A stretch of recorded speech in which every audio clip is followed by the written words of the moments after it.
오늘은 사도행전 4장 13절에서 22절의 말씀을 통해 보고 들은 것을 담대하게 전하는 제자들이라는 제목으로 함께 은혜를 나누고자 합니다.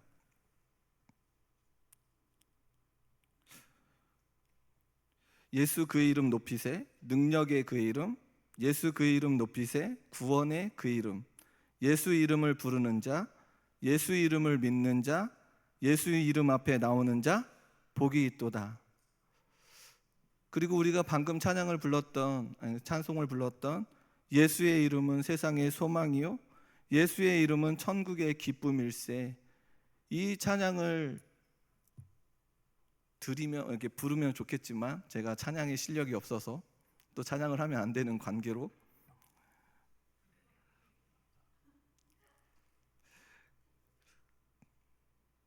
제자들이 지금 4장 13절에서 22절의 말씀을 통해서 이렇게 고백한 후에 이 찬양을 부르지 않았을까?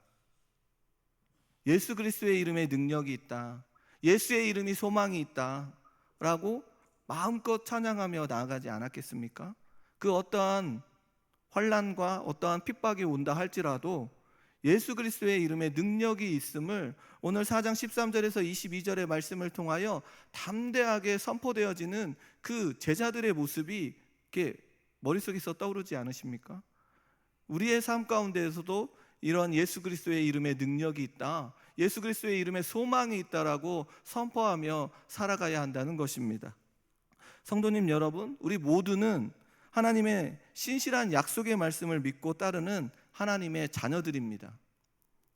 그 사랑으로 인하여 오늘 우리는 기쁨으로 감사함으로 이 시간 올라와 함께 하나님께 예배드리며 나아가는 것 아니겠습니까? 그렇다면 여러 성도님들께 약속하신 하나님의 말씀은 무엇입니까? 저와 여러 성도님들에게 하나님께서 약속하여 주셨는데 약속하신 그 하나님의 말씀은 무엇입니까? 우리에게 하나님께서 세상을 이처럼 사랑하사 독생자를 주셨으니 이를 믿는 자마다 멸망하지 않고 영생을 얻게 해주신다고 하신 약속의 말씀이 있습니다. 아멘이십니까? 그 약속을 믿음으로 고백하며 그 독생자를 믿는 자들에게 하나님의 자녀가 되는 권세를 주셨습니다. 요한복음 1장 12절의 말씀에 보니 영접하는 자 곧 그 이름을 믿는 자들에게 하나님의 자녀가 되는 권세를 주셨다고 말씀하십니다.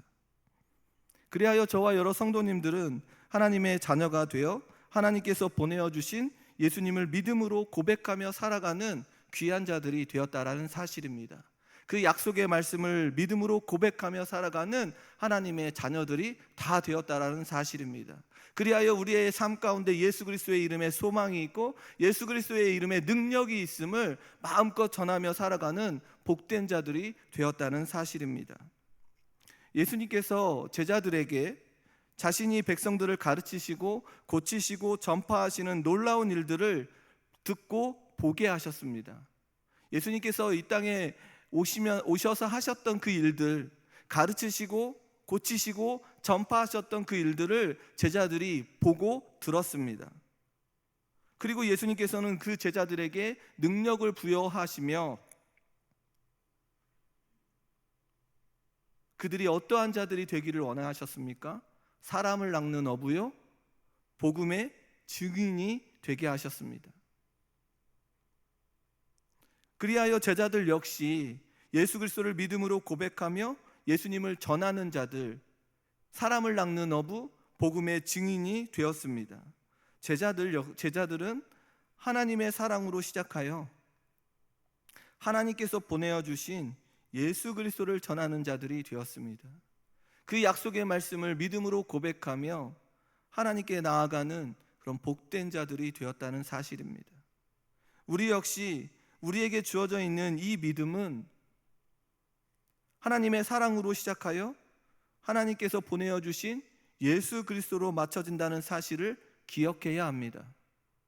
우리가 가지고 있는 이 믿음은 하나님으로부터 시작하여 하나님께서 보내어 주신 예수 그리스도로 맞춰진다는 사실을 기억해야 한다는 사실입니다. 그리하여 우리의 삶 가운데 하나님의 사랑과 예수 그리스도의 십자가의 은혜가 드러나는 것은 당연한 것이라는 사실입니다. 믿음은 철저히 하나님으로부터 출발하여 하나님으로부터 맞춰진다는 것입니다. 그러기에 오직 우리가 이 땅 가운데 무엇으로 살아가야 하는가? 믿음으로 살아가야 한다는 것입니다. 오직 의인은 믿음으로 살아갈 수밖에 없는 존재들이라는 사실입니다. 저와 여러 성도님들은 예수 그리스도를 통하여 죄인이 아닌 의인의 삶으로 나아가게 되었습니다. 그러기에 이 땅 가운데 우리는 오직 의인은 믿음으로 살아나가야 합니다. 그 믿는 자들은 그러기에 오직 우리가 이 땅 가운데 믿음으로 살아가야 하고, 그 믿는 자들은 보고 들은 것을 담대하게 전하며 살아야 합니다. 베드로와 요한이 지금 보고 들은 것을 아주 담대하게 전하며 나아가는데, 그리고 그들이 외치는 소리에 우리가 귀를 기울여야 하는데, 우리가 읽지는 않았지만 사도행전 4장 12절의 말씀에 보니 무엇라고 말하고 있냐면, 다른 이로서는 구원을 받을 수 없나니 천하 사람 중에 구원을 받을 만한 다른 이름을 우리에게 주신 일이 없음이라 하더라라고 기록하고 있고 담대하게 말하고 있습니다. 오늘 말씀을 통하여 베드로와 요한이 전한 이 말씀을 통하고, 이 말씀을, 하나님의 이 약속의 말씀을 통하여 우리가 무엇을 점검해야 하는가? 우리의 믿음을 점검하시고, 우리 역시 하나님의 약속의 말씀을 보고 들은 자로서 담대하게 그 보고 들은 것을 전하는 하나님의 자녀들이 다 되시기를 주님의 이름으로 소원합니다. 성전의 솔로몬 행각에서 설교를 마친 베드로와 요한이 함께 계속 그 자리에서 사람들에게 말을 하고 있었을 때입니다. 제사장들과 성전 맡은 자와 사두개인들이 우르르 몰려옵니다. 베드로가 가르친 그 무엇 때문에, 예수 안에 죽은 자의 부활이 있음을 가르치고 전함을 어떻게 표현하고 있냐면 싫어했습니다. 그리하여 베드로와 요한을 잡아 이튿날까지 가두게 되었습니다. 감옥에 가둔 그 다음날 유대의 지도자들과 장로들과 서기관들이 예루살렘에 모여 있습니다. 그리고 전직 대제사장인 안나스를 비롯하여 현직의 대제사장인 가야바, 요한과 알렉산더, 그 문중이 다 참여했는데 무엇이 소집되었냐면 공회가 소집되었다는 사실입니다. 예수 그리스도를 통하여 부활했다라고 하는 이 소식을 전했던 베드로와 요한, 잘했다라고 칭찬을 들을 것 같은데,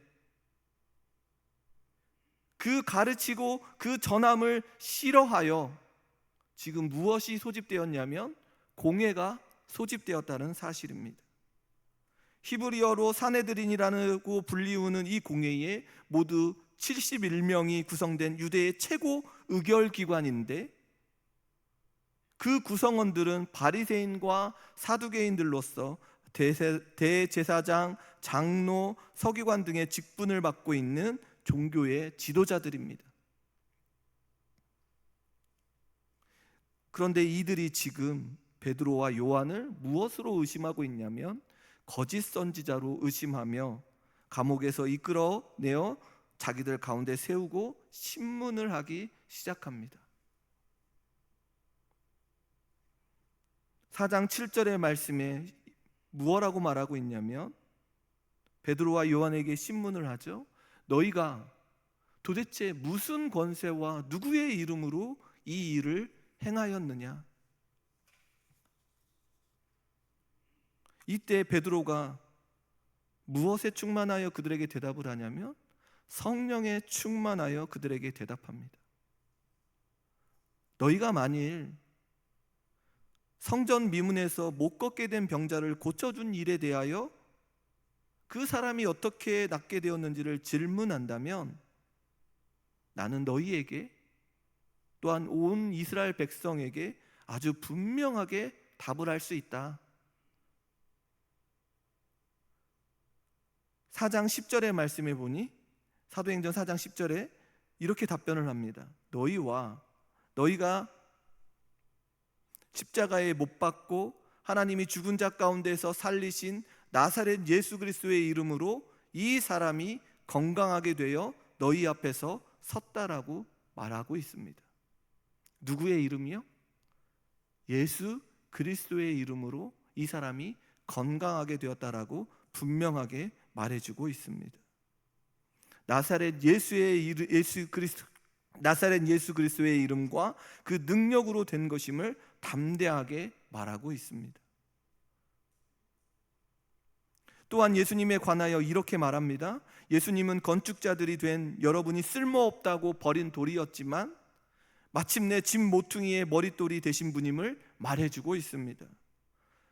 베드로는 시편 118편 22절의 말씀을 인용하여 예수님이 어떠한 분이신지를 아주 정확하게 선포하고 있습니다. 건축자들에게 아무 쓸모없다고 버림받은 돌과 같이 예수님도 유대인들에게 쓸모없는 사람으로 멸시당하고 버림당하여 십자가에 죽으셨지만 하나님께서 그를 살리시어 하늘 보좌 우편에 두시고 구원의 기초로 삼으시며 구원의 모퉁이 머릿돌이 되었다고 말해주고 있습니다. 그러면서 베드로는 위대한 복음을 힘차게 선포합니다. 예수 그리스도의 이름이 아니고서는 어느 누구에게서도 구원을 받을 수 없다. 온 천하의 사람 가운데 우리를 구원할 수 있는 이름은 오직 예수님뿐이다. 그 이름 외에 세상에 다른 이름을 우리에게 주신 일이 없다라고 선포합니다. 우리가 다른 사람들에게 성경의 말씀 가운데 이 구원의 길을 가장 잘 분명하게 제시한 구절이 사도행전 4장 우리가 12절의 말씀인데 얼마나 확실합니까? 예수 그리스도의 이름이 아니고서는 어느 누구도 구원받을 수 없다. 오직 예수님의 이름으로 우리는 구원받는다라고 하는 사실을 베드로는 정확하게 선포하고 있습니다. 따라서 지금 율법의 준수로 구원받을 수 있다고 믿고 가르쳐왔던 이 공회의 회원들이 베드로의 선포의 내용으로 충격을 받았을 것입니다. 이러한 베드로와 요한이 담대하게 확신을 가지고 자유롭게 말하는 것을 본 공회원들은 그들을 아주 이상하게 여겼을 뿐만 아니라 아주 중요한 표현이 있습니다. 이해할 수 없었지만 다만 어떤 걸 이야기하고 있습니까? 이해하지 못하고 이상하게 여겼는데 다만 전에 누구와 함께 있었다? 예수님과 함께 있었던 줄을 알고 있었다라는 것입니다. 베드로와 요한이 담대하게 선포하는 이 가운데 아주 이상하고 이해되지 않았지만 이들이 누구와 함께 있었는가? 예수 그리스도와 함께 있었던 자들임을 그들이 알게 되었다는 것입니다.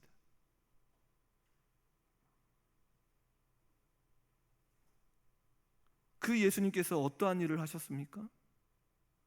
마태복음 9장 35절의 말씀에 보니 예수께서 모든 도시와 마을에 두루 다니사 그들의 회당에서 가르치시며 천국 복음을 전파하시며 모든 병과 모든 약한 것을 고치셨다. 예수님께서 이 땅에 오셔서 하셨던 일이 무엇입니까? 가르치시고 전파하시고 고쳐주시는 그 일들을 하셨다는 사실입니다. 예수님께서는 그리하여 12제자들을 불러 자신이 이 땅에서 하셨던 그 일들 제자들에게 훈련시키고 가르치셨습니다. 그리하여 공회원들이 무엇하고 이야기합니까? 본래 예수님을 따르는 제자들이 학문 없는 범인으로 알았다고 말해주고 있습니다. 그 의미는 무엇입니까? 랍비에게 배워야 하는 정규적인 학문을 배우지 않았다는 것입니다. 당시 제도적인 교육을 제대로 받지 못한 랍비 학교에서의 특별한 교육을 받지 않은 아주 평범한 사람들임을 의미합니다. 학문 없는 범인. 그러나 중요한 것은 그 옆에 누가 있었냐면 못 걸었던 자가, 고침을 받은 당사자가 함께 서 있는 것을 보고 이 베드로와 이 요한을 더 이상 트집을 잡을 수가 없게 되었습니다. 그리하여 공회원들이 어떻게 하죠? 베드로와 요한을 공회 밖으로 내보내고 서로 의논을 하기 시작합니다. 예수 그리스도의 이름을 선포하고 예수 이름의 능력을 의지하며 나아가는 자들에게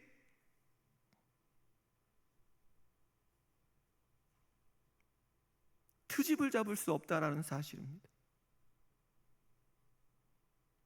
오늘 우리의 삶이 이러한 삶으로 나아가야 되는 것 아니겠습니까? 예수 그리스도의 이름을 선포하고 예수 구원의 능력을 선포하며 나아갈 때 우리의 삶을 보여줌으로 말미암아 세상의 많은 자들에게 그 능력과 그 구원의 권세가 얼마나 위대한지를 보여줄 때 놀라운 일들이 우리의 삶 속에 나타나야 한다는 것입니다. 그러면서 서로 의논하기 시작하는데 도대체 저 사람들을 어떻게 하면 좋겠냐? 성전 미문에 있었던 큰 기적을 행한 일은 예루살렘에 사는 모든 자들이 알게 되었고 우리들도 부인할 수 없게 되었는데 또한 고침받은 증인까지 옆에 있으니 어떻게 해야 될까? 그러면서 이 일이 백성들에게 더 이상 퍼져나가지 않도록 해야 한다고 말하고 있습니다. 그리하여 무엇을 이야기합니까? 앞으로는 더 이상 누구의 이름으로요? 예수 그리스도의 이름으로 말하거나 행동하지 않도록 엄중히 경고합니다. 그리고 모두가 이 말에 동의를 합니다. 그리고 다시금 누구를 불러드립니까? 베드로와 요한을 공회로 불러들여 경고합니다. 4장 18절의 말씀에 보니 그들을 불러 경고하여 도무지 예수의 이름으로 말하지도 말고 가르치지도 말라 하니 경고를 합니다. 유대의 종교 지도자들은 법으로는 베드로와 요한을 정죄할 수 없게 되자 공회의 권위로 그들의 입을 막기로 한 것입니다. 공회의 권위는 막강합니다. 유대인들에게 있어 최고의 의결기구인 이 공회의 엄중한 분위기에 압도당할 수밖에 없었을 것인데도 불구하고 베드로와 요한은 공회의 경고를 받고 눈 하나 깜짝하지 않습니다. 그리고 당당하게 이야기를 하는 것입니다. 사도행전 4장 19절의 말씀에 보니 베드로와 요한이 대답하되 이르되 하나님 앞에서 너희의 말을 듣는 것이 하나님의 말씀을 듣는 것보다 너희의 말을 듣는 것이 하나님의 말씀을 듣는 것보다 옳은가 판단하라. 하나님의 백성을 대표하는 공회원들은 어떠했습니까? 하나님을 두려워하지 않고 자신들이 믿고 있는 구약 성경에 예언되어졌던 메시아가 왔음에도 불구하고 자신들의 기득권을 지키기 위해 군중들의 비유를 맞추기 위해 예수님을 못 박아 죽였습니다. 누가복음 24장 20절의 말씀에 보니 우리 대제사장들과 관리들이 사형 판결에 넘겨주어 십자가에 못 박았다라고 기록하고 있습니다. 또한 지금 부활하신 예수님을 믿음으로 고백하며 전하는 제자들을 위협하며 복음이 전해지는 것을 막고 있습니다. 그러면서 이러한 위협 앞에 베드로와 요한이 하나님의 말씀과 너희의 말과 즉 인간의 말 중에 어떤 것을 들어야 하는지 판단하라. 범인으로 여겼던 아주 평범한 사람으로 여겼던 이들의 입에서 나오는 그 이야기가 하나님의 말씀을 듣는 것과 인간의 말을 듣는 것 중에 어떤 것이 더 옳은 것인지를 판단하라. 그 말씀, 그 이야기를 거부하고 있는 것입니다. 베드로와 요한은 지금껏 함께 하셨던 예수님께서 선포하셨던 그 하나님의 말씀을 믿음으로 고백하며 나아가고 있습니다. 약속의 말씀을 믿음으로 고백하며 나아가고 있습니다. 그리하여 예수님께서 사람을 낚는 어부가 되라고 하신 그 말씀, 복음의 증인이 되라고 하신 그 말씀을, 그 하나님의 말씀을 아주 담당하게, 아주 담대하게 전하고 있습니다. 그러면서 베드로와 요한은 무엇을 이야기하고 있습니까? 자신이 들은 것, 보고 들은 것을 말해야 한다고 말해주고 있는데, 사도행전 1장 8절의 말씀에 무엇입니까? 우리가 너무나도 잘 알고 있는 말씀, 오직 성령이 너희에게 임하시면 너희가 권능을 받고 예루살렘과 온 유대와 사마리아와 땅끝까지 이르러 내 증인이 되리라 하시니라 라고 하는 이 말씀, 공회의 권위를 따르지 아니하는 것으로 목숨이 위험에 처할 수도 있을지라도 하나님의 말씀, 약속되어진 이 하나님의 말씀을 듣고 따르는 이 제자들의 모습을 보게 됩니다. 완전하게 달라진 제자들의 모습, 예수 그리스도의 이름을 믿고 의지하며 나아가는 자, 하나님의 영광을 바라보며 나아가는 자들의 그 모습이 완전하게 변하여진 모습을 보게 됩니다. 인간보다는 신실하신 하나님을 경외하는 그 마음이 제자들에게 있었다는 것입니다. 다시 말해 하나님의 약속의 말씀을 믿음으로 고백하며 나아가고 있음을 알게 됩니다. 베드로와 요한의 답변을 들은 공회원들은 분노합니다. 예루살렘의 온 백성들이 제자들의 이 엄청난 기적, 예수님의 이름으로 못 걷게 된 이가 걷게 된 이 사건을 보고 들은 후 하나님께 영광을 돌리고 있으므로 베드로와 요한을 처벌할 방법을 찾지 못하고 다시 위협하여 놓아주게 되었습니다. 누가는 마지막으로 표적으로 병 나은 사람의 나이를 구체적으로 40세임을 언급하고 있습니다. 나면서부터 걷지 못했던 사람의 치료는 간단하게 이루어질 수 있는 것이 아닙니다. 나면서부터 40세가 되었을 때가 못 걸었던 자가 나았던 이야기를, 그 40세가 되었던 자가 나았던 이야기를 들어본 적이 없었을 것입니다. 이러한 자를 주님께서 낫게 하신 그 표적의 의미가 있다라는 사실입니다. 요한복음 5장에 보면 38년 된 병자로서 걷지 못하고 누워있는 사람이 나오는데 예수님께서 그 주님의 능력으로 어떻게 하십니까? 고쳐주십니다. 그리고 지금 이 40세가 되도록 걷지 못했던 사람이 고침을 받아 일어날 수 있었던 것은 주님께서 명령하신, 가르치시고 전파하시고 고치시는 이 말씀을 따라 행하신 표적임을 발견하게 됩니다. 제자들도 얼마나 놀라웠을까요? 제자들도 보고 들은 것을 전하며 나아갈 때 주님께서 하셨던, 가르치시고 전파하시며 고치시는 그 놀라운 그 능력이 자신에게도 임한다는 이 사실, 성령의 충만함으로 임한다는 그 사실이 얼마나 감격스러웠을까요? 그리하여 이 표적의 이 사건을 통하여 예수님이 십자가에 못 박혀 돌아가시고 끝난 것이 아니라 부활하셔서 하나님의 우편에 계심을 능력 있게 증언할 수 있다라는 사실입니다. 지금도 살아 역사하여 주심으로, 우리와 함께 동행하여 주심으로 말미암아 이 놀라운 일들이 나타난다는 사실을 베드로와 요한과 제자들이 얼마나 감격하며 전할까요? 복음의 증인이 될 수 있었던 것입니다. 성도님 여러분, 오늘 본문에 등장하는 베드로와 요한을 어떤 자로 여겼습니까? 학문 없는 범인으로 알았는데 중요한 것이 무엇입니까? 학문이 없는 것이 중요한 것이 아닙니다. 학문이 있고 없는 것이 중요한 것이 아니라 누구와 함께 살아가는 것이 중요한 것입니까? 예수와 함께 살아가는 것이 중요한 것입니다. 성도님 여러분, 예수 그리스도와 함께 살아가고 계시죠? 다시 말해 믿음으로 살아가는 자들입니다. 하나님의 약속의 말씀을 믿음으로 고백하며 그 예수님의 능력으로 살아가는 것이 중요한 것입니다. 왜냐하면 하나님의 사랑은 신실하고 변함이 없기 때문에 그렇습니다. 그 하나님의 사랑으로 인하여 시작되어진 이 구원이 누구로부터 완성되어졌습니까? 예수 그리스도로부터 완성되어졌습니다. 그리고 그 예수님께서 우리와 함께 하십니다. 지금도 우리와 함께 하십니다. 지금 역시 말씀으로 가르치시고 고치시고 전파하시는 일들을 우리가 눈으로 보고 듣고 맛보게 하십니다.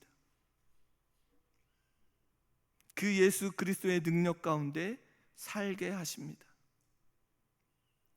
그러기에 우리의 학문과 능력이 없음을 탓하지 말고, 지혜가 없음을 탓하지 말고, 무엇이 없음을 살펴봐야 합니까?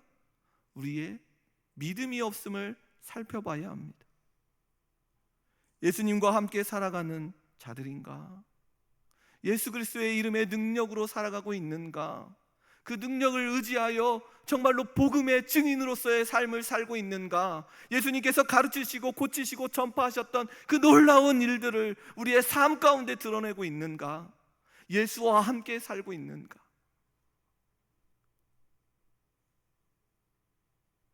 예수와 함께 살아가는 자들, 믿음으로 살아가는 자들은 보고 들은 것을 담대하게 전하며 살게 됩니다.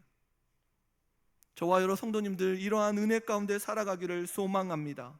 하나님의 약속의 말씀을 믿음으로 고백하며 예수 그리스도의 능력으로 힘입어 보고 들은 것, 이 생명의 말씀, 이 하나님의 말씀을 보고 듣고 깨달아 맛보 알므로 인하여 하나님의 능력이 우리의 가정과 우리의 자녀들과 우리의 속회와 우리 부서들에게 일어남으로 말미암아 함께 무엇을 높이며 나아가야 합니까? 예수 그리스도의 이름, 예수 그리스도의 구원의 능력을 선포하며 살아가야 한다는 것입니다.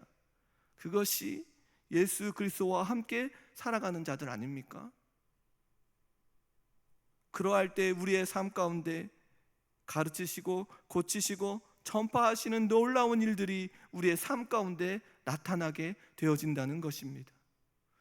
얼마나 귀하고 복된 일일까요? 새 학기를 시작하고 새로운 것들을 준비하며 나아가는 성도님과 자녀들이 있으십니까? 누구 앞에 서기를 원해야 됩니까? 예수와 함께 살고 있는가? 예수 그리스도의 이름을 힘입고 살아가는가? 예수 그리스도의 구원의 능력을 힘입고 살아가는가? 많은 자들에게 베드로와 요한처럼 다른 이는 없다, 다른 이로서는 구원을 받을 사람이 없다, 예수 그리스도의 이름이 우리에게 주어져 있다. 담대하게 보고 들은 것을 전파하며 예수 그리스도의 이름의 능력과 예수 그리스도의 이름의 구원의 소식이 얼마나 귀하고 복된 것인지 제자들처럼 사람을 낚는 어부, 복음의 증인된 삶으로 살아나가는 저와 여러 성도님들이 되어지기를 주님의 이름으로 소원합니다. 우리에게 들려지는 이 하나님의 말씀을 전하는 것이 하나님의 말씀을 전하는 것이 사람의 말을 듣는 것보다 더 귀하게 여기며 살아가기를 소원합니다. 그리하여 우리의 삶 가운데 제자들 가운데 보여주었던 그 놀라운 능력이 우리에게도 드러나게 된다는 것입니다. 우리의 삶 가운데서도 예수님께서 보여주셨던, 가르치시고 고치시고 전파하셨던 그 복음의 능력이 나타난다는 것입니다. 왜냐하면 우리 역시 영접하는 자, 곧 그 이름을 믿는 자들에게 무엇이 되었다고 말씀하셨습니까? 하나님의 자녀가 된다고 말씀하지 않으셨습니까? 하나님의 자녀된 자로서, 하나님의 제자에 된 자로서 가르치시고 고치시고 전파하시는 그 놀라운 능력의 그 능력이 우리의 삶 가운데 나타나게 되어진다는 것입니다. 하나님의 자녀된 자의 삶이 이러한 자의 삶 아닙니까? 이런 복된 자의 삶 아닙니까? 우리 가정이, 우리 교회가, 우리 속회가, 우리 소그룹 모임이 이제 앞으로 시작되어질 그 모임이 무엇을 해야 한다는 것입니까? 믿음으로 고백하며 하나님의 말씀을 전하며 예수 그리스도의 이름을 선포하며 나아가는 그 일들을 감당해야 한다는 것입니다. 우리의 가정을 허락하신 이유, 우리 교회 안에 공동체로 세워주시는 그 이유, 우리 속회가 세워져 있는 이유, 우리 부서가 있는 이유, 또한 우리 소그룹이 있는 이유가 무엇입니까? 예수 그리스도를 믿음으로 고백하며 그 예수 그리스도의 이름을 선포하며 살아가야 한다는 것입니다. 그것이 우리에게 주어져 있는 가정, 교회, 속회, 또한 소그룹, 우리에게 주어져 있는 다양한 모든 것이 그 이유라는 사실입니다. 보고 들은 것을 담대하게 전하며 살아가는 우리 모두가 되어지기를 주님의 이름으로 간절히 소원합니다.